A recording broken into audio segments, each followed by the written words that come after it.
नमस्कार।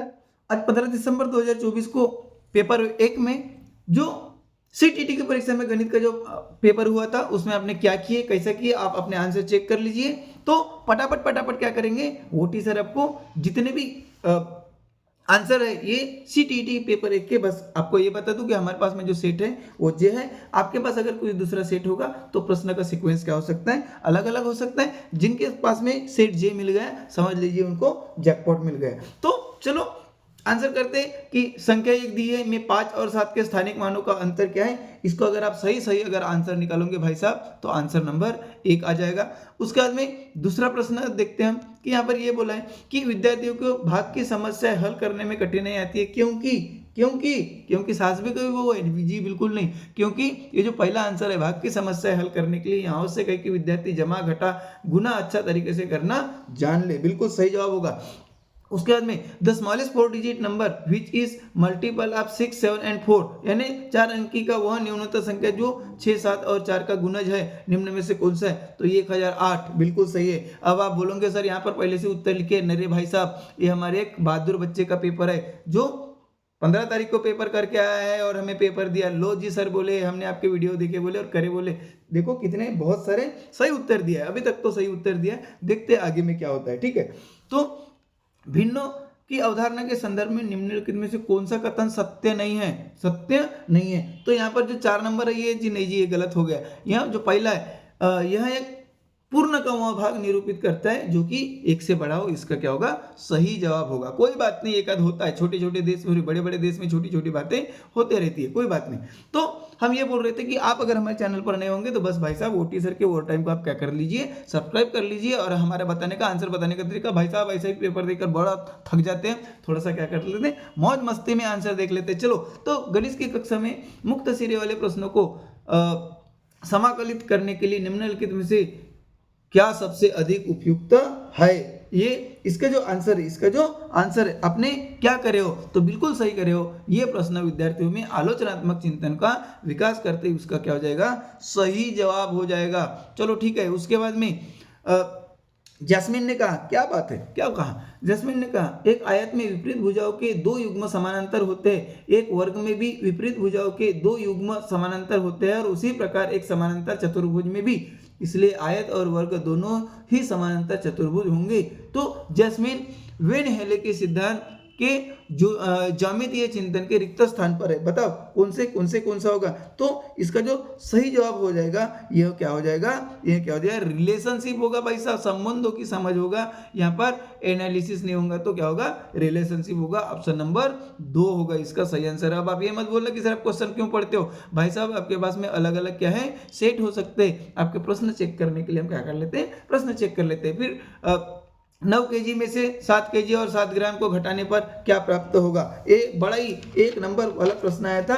तो इसका आंसर क्या होगा, 1.993 kg होगा। आपने देखे होंगे कि हमारा ये जो बालक है ये बड़ा जोरदार बालक है, अधिकतर प्रश्नों के उत्तर क्या देता है, सही देता है। चलो ठीक है, आगे वाला देख लेते हैं। उसके बाद में हम देखेंगे कि एक त्रिभुज जिसकी सभी भुजाएं अलग अलग लंबाइयों की होती है कहलाता है, क्या कहलाता है बताओ जी, एक विषमबाहु त्रिभुज होता है ना, ये स्केलेन ट्रायंगल होता है, इसलिए ऑप्शन नंबर 3 क्या होगा, सही जवाब होगा। उसके बाद में बच्चे ने हल किया, क्या किया, 1/2 + 1/3 = 2/5। यहाँ पर किसने क्या कर दिया, जैसे जैसे उसने क्या कर दिया, जो न्यूमरेटर को किया वैसे ही डिनोमिनेटर को कर दिया। ये क्या कहलाता है, तो बच्चों का लघुत्तम समावर्त लेना नहीं आता, ये बिल्कुल नहीं कहता। ये बोलता है कि बच्चे ने प्राकृतिक संख्या के जोड़ की अवधारणा को भिन्नों की जोड़ तक विस्तारित किया। ये इसका क्या होता है, निष्कर्ष निकलता है। उसके बाद में अगला वाला प्रश्न देख लेते हैं, बड़ा ही जोरदार वाला प्रश्न आया था, है ना।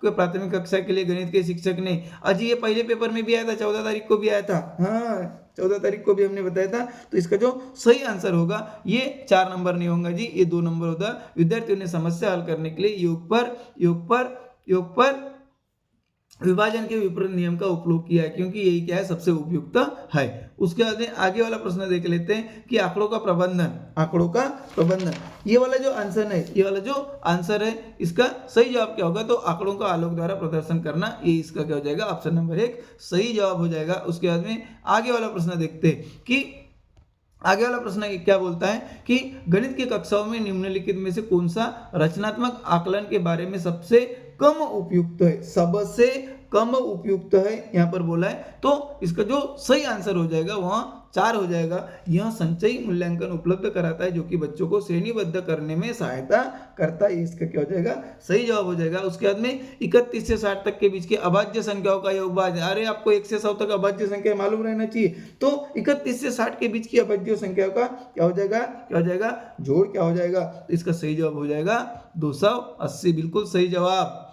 उसके बाद में आगे वाला प्रश्न देखते हैं। हम क्या करते हैं, आगे वाला प्रश्न देखते हैं। क्या बोलता है कि तीसरी कक्षा के एक विद्यार्थी से जब 105 को अंक के रूप में लिखने के कहा जाता है वो तो 1005 लिखता है या लिखती है, तो यह क्या इंगित करता है, यह क्या इंगित करता है। तो बिल्कुल, अरे हमने वो फेंका फाकी वाला आंसर बताया था, जो सबसे बड़ा होगा वही वो होगा, लंबा चौड़ा वाला, बिल्कुल सही है।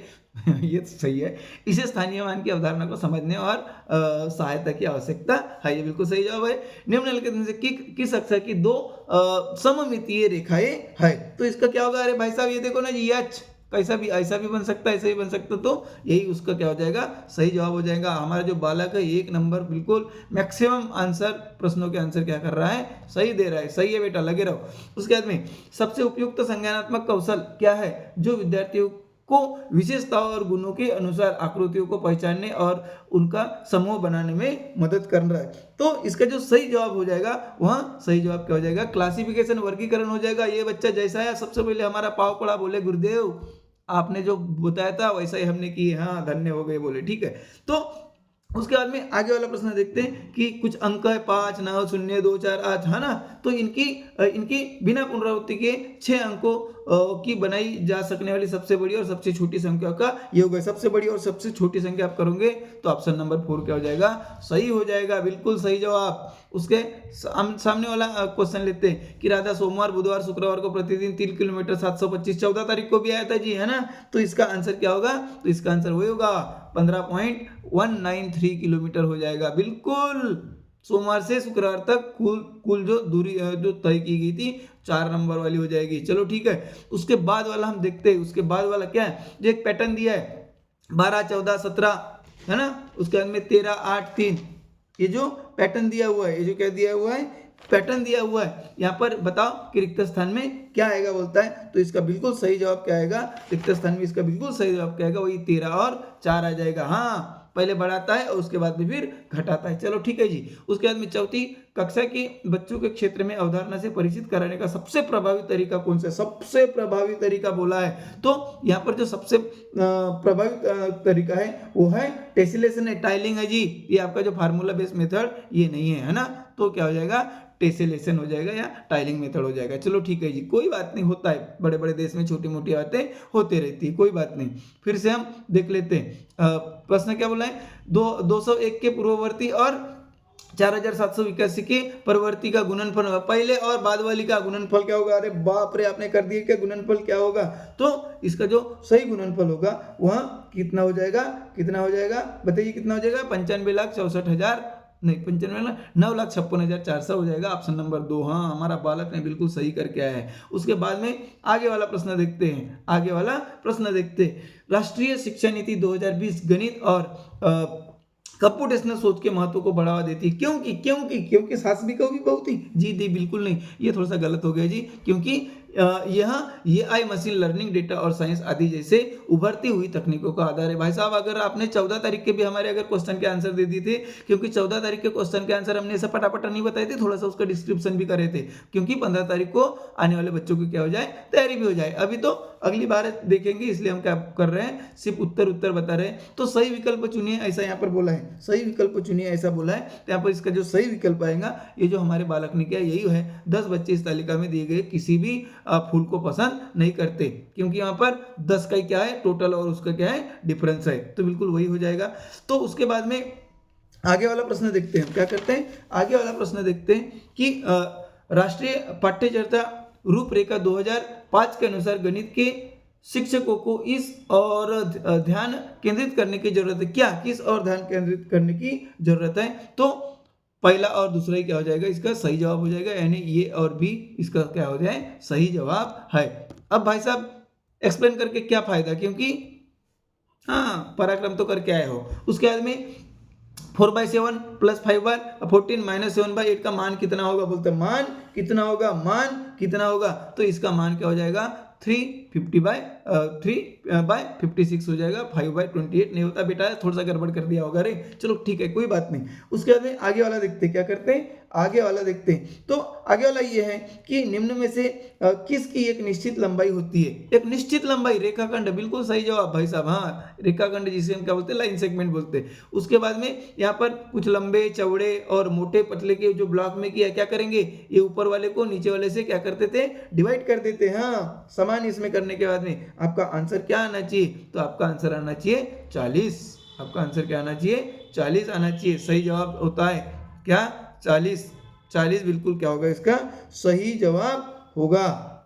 उसके बाद में देखते आगे वाला प्रश्न, आगे वाला प्रश्न देखते, आगे वाला प्रश्न देखते क्या बोला है, क्या बोला है आगे वाले प्रश्न में, देख लेते हैं कि निम्नलिखित में से कौन सा भारतीय गणित से संबंधित नहीं है, कौन सा भारतीय गणित से संबंधित नहीं है। भाई साहब चरक संहिता नहीं है जी, बाकी सब है, लीलावती विलावती नहीं है, ये सब गणित से संबंधित है, ये सिर्फ चरक संहिता नहीं है, ये दूसरे से संबंधित है, ठीक है। उसके बाद में ये भी 14 तारीख को आया था जी। उसके बाद में अगला आया कि एक व्यक्ति ने अपने बैंक खाते में किसी महीने 4 तारीख को ऐसा ऐसा ऐसा बोला है, तो बताओ कि तो महीने के प्रारंभ में उसके खाते में कितनी धनराशि थी। इसका जो सही जवाब होगा यह होगा 5118 होगा। ये वाला नहीं जी, ये कहीं ना कहीं गलत कर दिया आपने, 5100 क्या होगा 18, इसका सही जवाब होगा। और आखिरी वाला देख लेते हैं, आखिरी वाला देख लेते हैं कि दूसरी कक्षा के अधिकांश शिक्षार्थी 4 कैंडी और 3 कैंडी जैसी 2 मात्राओं वाला, इसका आंसर क्या करे, तो जो आखिरी वाला जो आंसर है, शिक्षार्थी अमूर्त गणितीय प्रत्यय को उपयोग करने के लिए तैयार नहीं होते, इसका सही जवाब है। तो अपना ध्यान रखिएगा, सभी प्रश्नों के उत्तर और सभी आने वाले कॉम्पिटिटिव की तैयारी आपको कहाँ पर मिलेगी, हमारे चैनल पर मिलेगी। बस सब्सक्राइब कर लीजिएगा और बेल आइकन का बटन प्रेस कर लीजिएगा। नमस्कार।